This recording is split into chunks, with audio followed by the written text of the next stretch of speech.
Hello friends, welcome to my channel.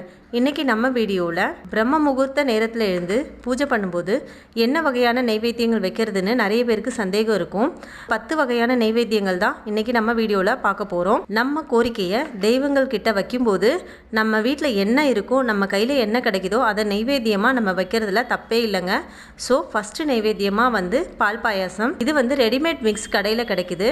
1 tumbler பாலோட 1/4 tumbler தண்ணி சேர்த்து அது கொதிச்சதும் இந்த மிக்ஸை சேர்த்து ஒரு 2 நிமிஷத்தில் இறக்கிட்டோன்னா ரொம்ப சுவையான பால் பாயாசம் ரெடி. இதுக்கு எந்த நட்ஸும் சுகரும் போட வேண்டாம், எல்லாமே அதுலேயே இருக்கும்.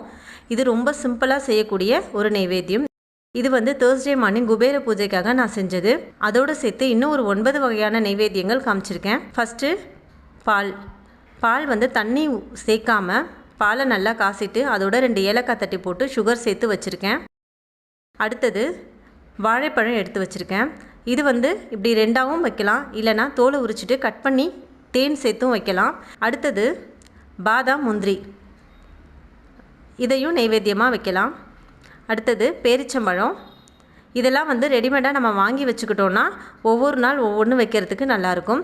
இது அவல் வெல்லம், இதையும் கண்டிப்பாக நைவேத்தியமாக வைக்கலாம். ரொம்ப ரொம்ப நல்லது. அவல் முருகருக்கு ரொம்ப பிடிச்சதுன்னு சொல்லுவாங்க.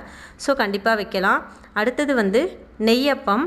இது எப்படி பண்ணேன்னு லாஸ்ட்டில் காமிக்கிற வீடியோவில் இந்த மாதிரி குட்டி குட்டியாக பண்ணியிருக்கேன். மாவை நைட்டே ரெடி பண்ணி வச்சுட்டு காலையில் தோசைக்கல்லில் சின்ன சின்னதாக இந்த மாதிரி ஊற்றிட்டோன்னா முடிஞ்சிச்சு. இது மொத்தமாகவே ஒரு 10 நிமிஷம் கூட ஆகாது. அடுத்தது டைமண்ட் கற்கண்டு. இது மகாலட்சுமிக்கு ரொம்ப ரொம்ப உகந்த பொருள் அப்படின்னு சொல்லுவாங்க. இது நம்ம எப்போவுமே பூஜை அறையில் வச்சுக்கிறது ரொம்ப நல்லது. அடுத்தது உடச்சக்கல்ல வெல்லம். இதுவுமே நம்ம வீட்டில் பொதுவாகவே எப்போவுமே இருக்கக்கூடிய பொருள் தான். இதை நம்ம நைவேத்தியமாக யூஸ் பண்ணலாம்.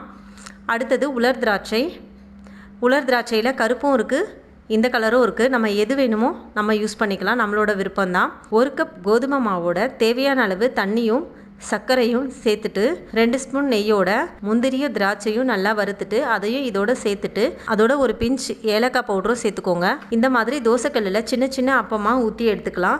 இதையே பெருசாக கூட செய்யலாம். ஸோ சின்ன சின்னதாக செஞ்சால் பார்க்கறதுக்கு நல்லா இருக்குமே அப்படின்றதுனால நான் அந்த மாதிரி செஞ்சுருக்கேன். பசங்களும் இந்த மாதிரி சாப்பிடுவாங்க. ஸோ சாமிக்கு வச்சதுக்கப்புறம் அதை எடுத்து நான் பசங்க கிட்ட கொடுத்துருவேன். அவ்வளோதாங்க, சின்ன சின்னதான நெய்யப்பம் ரெடி ஆயிடுச்சு. ரொம்ப சுலபமாக ரெடி பண்ணக்கூடிய ஒரு 10 வகையான நைவேத்தியங்கள் நான் இந்த வீடியோவில் செஞ்சு காமிச்சிருக்கேன்.